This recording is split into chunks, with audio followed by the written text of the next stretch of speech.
भाइयों, मैं विक्रम प्रसाद बलियावाला यूएसए से बोल रहा हूं। इस वीडियो के पहले हम एक वीडियो आज डाले हैं जिसमें कि हम ये बताए हैं कि अमेरिका में ज़मीन कैसे खरीदे जाते हैं, कैसे बेचे जाते हैं। और उसमें मैंने ये भी कहा है कि मैं ज़मीन खरीदना बेचना जानता हूँ और मुझे कुछ अच्छा इन्फॉर्मेशन है, क्योंकि मैं अमेरिका में 50 साल से रहा हूँ। और जब मेरी क्लिनिक थी फाउलरविल में, वो कंट्री साइड है, तो वहाँ हम धीरे धीरे ज़मीन खरीदना शुरू किए, क्योंकि मैं चाहता था कंट्री साइड में रहना। मेरा क्लिनिक भी कंट्री साइड में था, लोग भी बहुत अच्छे थे और मैं वहीं सेटल होना चाहता था। लेकिन कंट्री साइड का लाइफ बहुत डिफरेंट है, जो कि सिटी लाइफ से बिल्कुल अलग है। और वहाँ के रोड्स जो हैं, कंक्रीट रोड हैं या डर्ट रोड हैं, और सिटी में पक्के रोड हैं। जबकि सिटी में सब कुछ नज़दीक नज़दीक है। यहाँ हॉस्पिटल नज़दीक था, हम लोग का डॉक्टर नज़दीक थे, तो इसलिए हम लोगों ने डिसाइड किया कि यहीं हम घर बनवाएंगे। उस बनवाए, ये 20-22 साल पहले की बात है। और जो ज़मीन खरीदे थे उसको हम लोग हमारे पास 4 ज़मीन खरीदे थे, 10 एकड़ से 80 एकड़ के करीब, और धीरे धीरे करके हम उसको बेचते चले गए। तो मुझसे पूछा गया कि आखिर बेचे क्यों।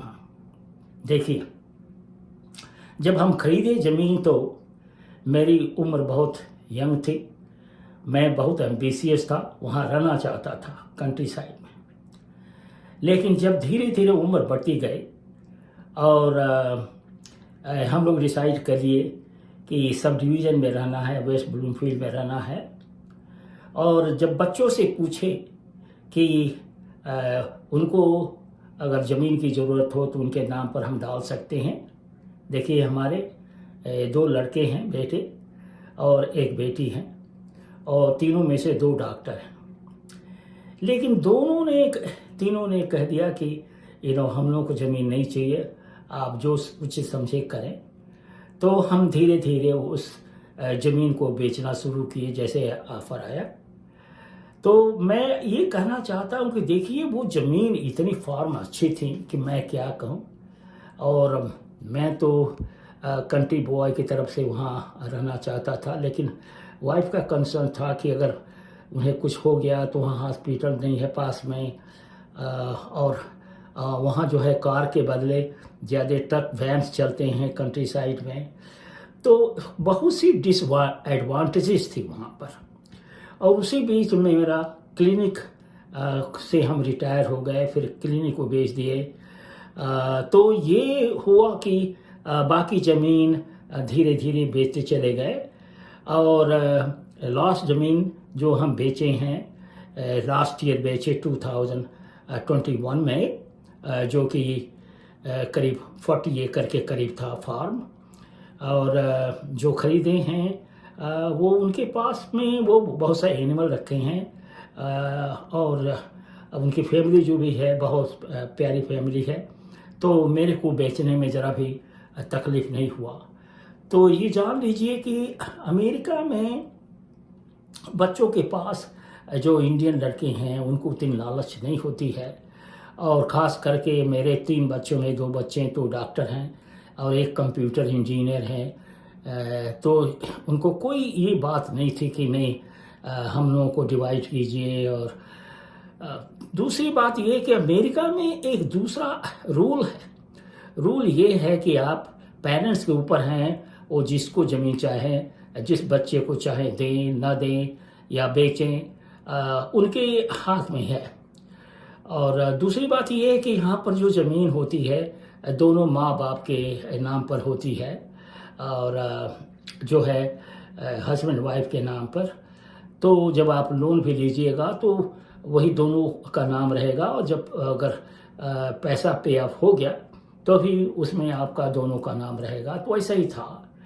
तो हम ये कहना चाहते हैं कि देखिए, मैंने इसलिए ज़मीन बेची कि हम लोग बूढ़े हो गए थे, मैच्योर एज में पहुंच गए थे, हालांकि अभी भी बहुत एक्टिव हैं। और दूसरे, मेरे बच्चे नहीं चाहते थे उस ज़मीन के साथ कुछ करना या रहना। एक मेरे जो कंप्यूटर वाले लड़के हैं, वो चाहते थे कि वो सेटल हों यहाँ फावलरविल में ही, जहाँ की मेरे पास 10 एकड़ की बहुत अच्छी ज़मीन है।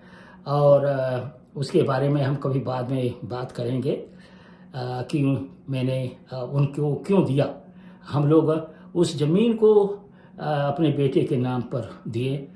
उनका नाम है रवि विक्रम प्रसाद, कंप्यूटर के आईटेक हैं और बड़े अच्छे बेटे हैं हमारे, और हमेशा हम लोगों को मदद किए हैं।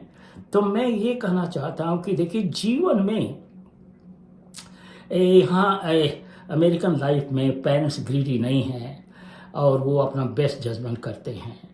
तो इसलिए हम लोगों ने वो बेस्ट जजमेंट किया कि बाकी चारों ज़मीन है बेच दें, और बाकी एक जो ज़मीन है 10 एकड़ वो रवि बाबू को दिया जाए। और वही किया, जो कि लास्ट ईयर में। उसकी कहानी हम फिर बात बताएंगे जो है। तो मैं यहीं इस वीडियो को ख़त्म करने जा रहा हूँ, ये कहने के लिए कि देखिए, यहाँ पेरेंट्स ग्रीडी नहीं हैं, और सभी पेरेंट्स बचाते हैं पैसा अपने लिए, बच्चों के ऊपर डिपेंडेंट नहीं रहते हैं, और मोस्टली इंडिपेंडेंट रहते हैं अपने घरों में, जैसा कि हम लोग हैं रहते हुए कई सालों से, 22 साल हो गया रहते हुए। हालांकि बच्चे कहते हैं कि हम लोग आके उनके पास में रहें, लेकिन वो डिसीजन कभी फ्यूचर में होगा, लेकिन अभी ऐसी बात नहीं है। सो अब आपको पता लग गया होगा कि क्यों हम ज़मीन को बेचे वहाँ पर। दूसरी बात ये है कि देखिए, ये लायबिलिटी होती है। ज़मीन रखने का मतलब है कि जो आप लीज पर देते हैं, फार्मर उसको फार्मिंग करते हैं और आपको उसके लिए लीज का पैसा देते हैं, जिससे टैक्स का पैसा वापस आता है। लेकिन उसके अलावा लायबिलिटी बहुत है। अगर कुछ ज़मीन पर हो जाए तो रिस्पॉन्सिबिलिटी किसकी है, वो सब कुछ लिख करके रेंट किया जाता है फार्मर को। लेकिन इन स्पाइट ऑफ दैट, याद रखिएगा कि कुछ लोग जो हैं, कोई भी आपकी ज़मीन पर कब्जा कर सकता है, डियर हंटिंग के बहाने जा सकता है। तो आप उसको ये सब लायबिलिटी इस एज में जो हमारे ऐसे आदमी हैं वो लेना नहीं चाहते हैं, क्योंकि हम लोग तो रिटायर हो गए हैं। तो इसलिए मैं कहता हूं कि देखिए, ज़मीन खरीदना हम लोग जो 20-25 साल पहले खरीदे थे और अब जा कर के बेचे हैं पूरा।